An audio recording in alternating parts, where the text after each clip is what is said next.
마태복음 24장. 예수께서 예루살렘 성전을 떠나려고 하시는데 제자들이 다가와서 성전 건물들을 가리켜 보였다. 그러자 예수께서 말씀하셨다. 너희는 이 모든 것을 보고 있지 않느냐? 내가 진정으로 말한다. 이 모든 건물들이 다 무너져서 돌 하나도 돌 위에 제대로 얹혀 있지 못할 것이다. 예수께서 올리브산에 올라 자리를 잡고 앉으시자 제자들이 물었다. 선생님, 언제 그런 일이 일어나겠습니까? 주님이 다시 오시는 때와 세상 끝날에는 어떤 징조가 나타나겠습니까? 예수께서 말씀하셨다. 누구에게도 속지 않도록 조심하여라. 많은 이들이 나타나 자기가 그리스도라고 주장하면서 뭇 사람들을 그릇된 길로 이끌 것이다. 또 전쟁에 대한 소식과 소문을 듣게 되겠지만 두려워하지 말아라. 그런 일이 반드시 일어나야 하겠지만 그것이 마지막 때인 것은 아니다. 민족과 민족이, 나라와 나라가 서로 대항해서 싸울 것이고 곳곳에 기근이 있고 도처에서 지진이 터질 것이다. 그러나 이 모든 일은 닥쳐올 재난의 시작일 뿐이다. 그때 너희는 내 사람이라는 이유로 고통과 죽임을 당할 것이며 온 세상이 나로 인해 너희를 미워할 것이다. 그리하여 너희 가운데 많은 이들이 죄 가운데 빠져 서로 배반하고 미워할 것이다. 또한 거짓 예언자들이 곳곳에서 나타나 많은 사람을 홀릴 것이고 세상에는 불법이 날로 더 많아져서 많은 사람들의 사랑이 식어갈 것이다. 그러나 끝까지 참는 사람은 구원을 받을 것이다. 이 하늘나라의 기쁜 소식이 온 세상의 땅 끝까지 전파되어 모든 민족이 그 복음을 듣게 될 것인데 그때에야 세상 끝날이 올 것이다. 그러므로 너희는 예언자 다니엘이 말한 대로 멸망케 할 가증한 물건이 거룩한 곳에 서 있는 것을 보거든 읽는 자들은 이 말이 무슨 뜻인지 깨달으라.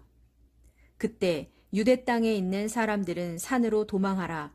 또 지붕 위에 있는 사람은 집 안에 있는 물건을 꺼내려고 내려가지 말고 밭에 있는 사람은 겉옷을 가지러 집으로 돌아가지 말라. 그날에는 임신한 여자들과 젖먹이를 둔 여자들은 화를 입을 것이다. 너희는 그처럼 도망가는 일이 겨울이나 안식일에 발생하지 않도록 기도하라. 그때에는 아주 큰 재난이 닥칠 것인데 세상 처음부터 지금까지 없었고 앞으로도 다시는 없을 아주 큰 고통을 겪게 될 것이기 때문이다. 하나님께서 그 고통 기간을 단축시켜 주시지 않는다면 아무도 구원받지 못할 것이다. 그러나 하나님께서는 택하신 자들을 위해 그 기간을 단축시켜 주실 것이다. 그때에 누군가가 너희에게 이분이 그리스도다 혹은 저분이 그리스도다 라고 말해도 그 말을 믿지 말라. 그때에는 거짓 그리스도들과 거짓 예언자들이 많이 나타나서 놀라운 기적을 행하면서 하나님께서 택하신 사람들까지도 홀릴 것이다. 보아라, 내가 너희에게 미리 일러둔다.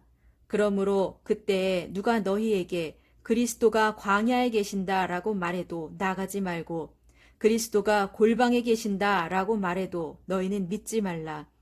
번개가 동쪽에서 치면 서쪽까지 번쩍이듯 인자가 이 땅에 오는 것도 그럴 것이다. 시체가 있는 곳에는 독수리들이 모여들게 마련이다. 이 같은 아주 큰 고통의 기간이 지나면 태양이 어두워지고 달은 빛을 내지 못하며 별들은 하늘에서 떨어지고 천체마저 흔들릴 것이다. 그때가 되어야 비로소 인자가 올 징조가 하늘에 나타날 것인데 그러면 세상 모든 민족들이 가슴을 치며 통곡할 것이다.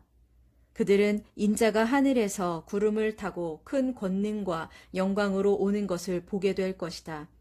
나팔 소리가 크게 울려 퍼지는 가운데 인자가 보낸 천사들이 하늘 이 끝에서 저 끝까지 그가 택한 자들을 온 사방에서 모을 것이다. 무화과 나무로부터 교훈을 배우라.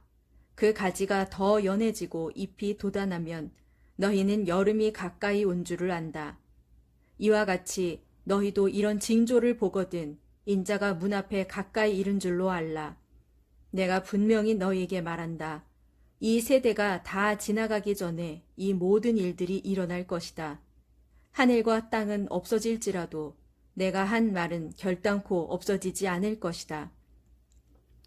그러나 재림의 그날과 그 시각은 아무도 모른다. 하늘의 천사도 모르고 아들조차도 모른다. 오직 하늘 아버지만이 아신다. 인자가 다시 올 때에도 노아의 때와 비슷할 것이다. 노아의 때에 사람들은 노아가 방주 안에 들어가던 그날까지도 장가를 가고 시집을 가면서 흥겨운 잔치를 벌였다. 큰 홍수가 나서 그들을 모두 쓸어갈 때까지도 사람들은 무슨 일이 일어나고 있는지 전혀 알지 못했다. 인자가 이 땅에 다시 올 때에도 역시 그럴 것이다. 그때에 두 사람이 밭에서 함께 일해도 한 사람은 데려가고 다른 한 사람은 버려둘 것이다. 두 여자가 함께 맷돌을 갈아도 한 사람은 데려가고 다른 한 사람은 버려둘 것이다. 그러므로 항상 깨어 있어라. 언제 주께서 다시 오실는지 너희는 알지 못하기 때문이다. 이것을 명심하여라. 밤중에 도둑이 언제 들지를 안다면 집주인은 깨어 있으면서 도둑이 들지 못하도록 집을 단단히 지키고 있을 것이다. 그러므로 너희도 준비하고 있어야 한다. 너희가 생각지도 않은 때에 인자가 이 땅에 다시 올 것이기 때문이다. 지혜롭고 충성스러운 종은 어떤 사람이겠느냐?